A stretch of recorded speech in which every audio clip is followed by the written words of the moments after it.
Itu kita mulai lagi untuk materinya. Sini ada dua materi yang akan saya sampaikan. Kita mulai dengan remote server.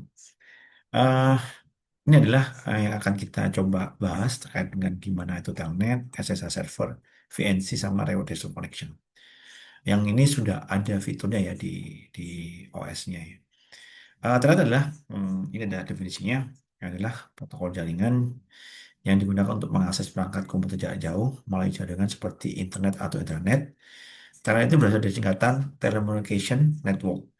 Ini memungkinkan pengguna untuk berinteraksi dengan perangkat atau server jarak jauh seolah-olah mereka bekerja langsung di perangkat tersebut. Defaultnya adalah 23. Ini kelebihannya mudah digunakan karena antarmukanya yang sederhana untuk akses jarak jauh, kompatibilitas dapat bekerja untuk Windows, Linux, macOS, interaktif, mungkin eksekusi langsung di beberapa server. Kekurangannya adalah kamar rendah, tidak ada enkripsi, informasinya dikirim dalam bentuk teks biasa atau plain text. Kekurangannya hanya dapat diganti protokol lebih aman seperti SSH. Kebanyakan perangkat modern sudah tidak mengaktifkan telnet lagi. Nah, ini contoh dari sebuah telnet. Kita coba install telnetnya, terus kita coba statusnya, kita connect-nya. Ini IP-nya berapa, portnya berapa. Ini SSH, School Cell. Nah, ini adalah protokol jaringan yang digunakan untuk mengakses dan mengelola perangkat komputer atau server secara jarak jauh dengan keamanan tinggi. Ini digantikan untuk menggantikan protokol yang tidak aman seperti telnet dengan menyediakan isi data. Portnya adalah 22. Ini saya client, di server ada enkripsinya di sini. Ini contohnya, kita punya saya client, server ini ada hello, tapi ada deskripsinya.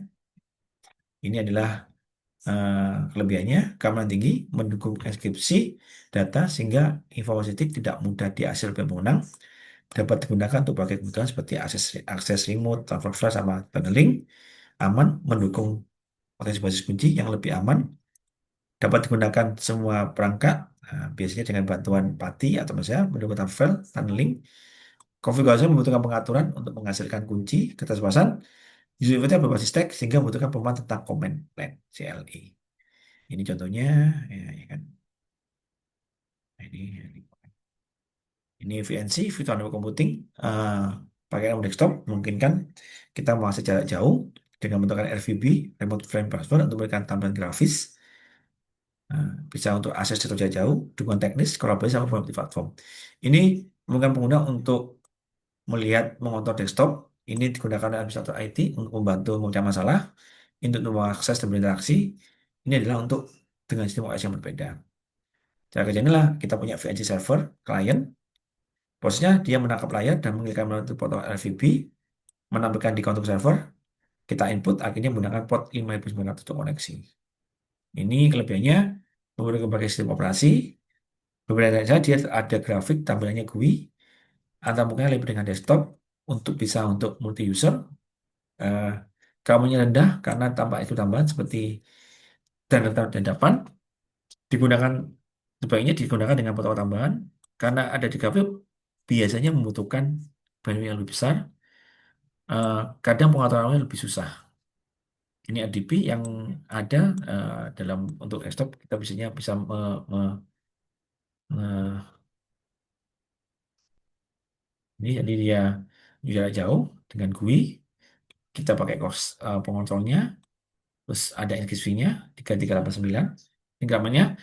NXP-nya adalah untuk melindungi data transmisi, terus mendukung kalkulasi buat sertifikat, efisien, mereka dalam bentuk bitmap sehingga lebih hemat, bisa dengan dikasih window, multi port. Kekurangannya komposisi terbatas, potensinya tinggi jika tidak dikonfigurasikan benar, ada lisensi tambahan. Ini tentunya kita lihat RDP itu Microsoft, ini adalah RVB, lebih efisien di jaringan lambat, memberikan lebih banyak bandwidth, mendukung isi bawahan, dikombinasikan dengan protokol lain. Ini terkait dengan Windows, ini multi platform, mendukung clipboard sama atau bukan grafis dasar. Ini yang server, ini yang routing, routing. Ini mungkin bisa dicoba. Jadi ada router adalah pakai jaringan yang berfungsi untuk pakai data yang berbeda, bekerja di lapisan network dengan model OSI. Jadi dia mengarahkan traffic, ya kan. Fungsinya adalah di mana dia mempunyai jaringan berbeda, mengarahkan pakai data. meneruskan pakai data, pakai forwarding sama melihat tablet routing. Ini yang paling penting. Kita bisa pakai pin, kita bisa lihat OSPF sama RIP ya. Nah, untuk keamanan jaringan sama penilai alamat NAT. Nah, ini yang utama juga pengaturan traffic. Jadi kalau di sini ini lebih ke arah kita menghubungkan beberapa jaringan lokal. Terus ini adalah untuk membentukkan jalur terbaik dari setiap paket data. Ini adalah untuk forwarding, untuk misalkan dari pakai satu data ke yang lain. Ini adalah untuk list IP-nya. Ini adalah untuk firewall. Ini adalah untuk translate suatu address. Ini adalah mengolah jaringan traffic, ya kan? Ini jenis router, ada router kabel, wired router. Ini menggunakan koneksi kabel untuk menghubungkan berbagai lapangan dalam jaringan seperti komputer, printer, dan switch. Juga jaring kantor di tempat yang lebih stabil dan cepat dibandingkan dengan kabel. Ini pakai wireless. Ini bukan terhubung jaringan tanpa menggunakan kabel. Ini adanya teknologi Wi-Fi untuk mendukung si smartphone, laptop, tablet. Core router ini yang besar, biasanya untuk ISP.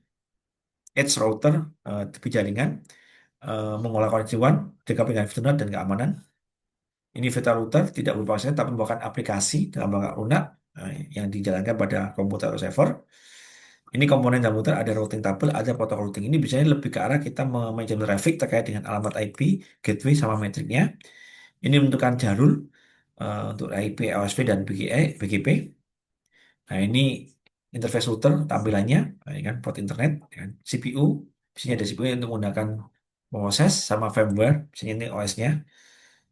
Ini cara kerjanya dia coba menerima paket data dulu, dia menerima paket dari satu atau perangkat jaringan lokal, bisa alamat IP, terus menjadi alamat tersebut, terus paket memasukkan forwarding data. Apa itu routing?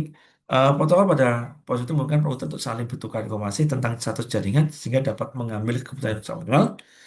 Selain itu ada konsep penting dalam routing seperti tabel routing yang merupakan tabel yang disimpan router berisi informasi tentang jalur, berbagai tujuan, dan hop count.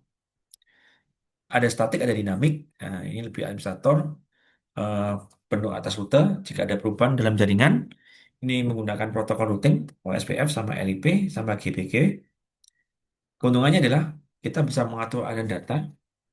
Jadi kita bisa mengatur untuk mengirim satu data ke yang lain. Jika dikirimkan, akan mengarahkan paket data tersebut untuk jalur terbaik, akan mengirimkan tujuan, terus membangun dan menggunakan routing table, paket data forwarding, tepat memilih jalur terbaik, menghubungkan jaringan yang berbeda, pengaturan traffic, sama keamanan data. Nah, ini tujuannya gimana kita mengoptimalkan penggunaan jaringan, memastikan penggunaan data yang tepat dan cepat, dan memberikan kapasitas stabilitasnya. Menghubungkan jaringan heterogen, reliability, sama pengurangi overhead pada host. Menghubungkan jaringan heterogen, nah ini yang tadi.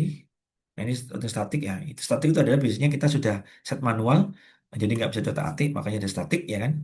Nah, kita coba pakai konfigurasi manual, tidak ada dinamis, kita tabel sederhana, lebih stabil karena sudah ditentukan, terus bedanya rendah. Ini cara kerjanya yang kita konfigurasi aja sih sebenarnya. Ini juga, ini kontrol penuh administrator, lebih aman, efisien dan lebih kecil, tidak ada overhead protokol. Kelemahannya tidak fleksibel, tidak scalable, tingkat kesalahan manusianya berkurang, resolusinya terbatas. Pengguna statik adalah jaringan kecil, koneksi sederhana, sama keamanan jaringan. Nah, ini contohnya statik ya. Ya, itu yang mungkin bisa saya sampaikan. Berbagai maaf, kita akhiri. Wassalamualaikum, kita bertemu. Terima kasih semuanya.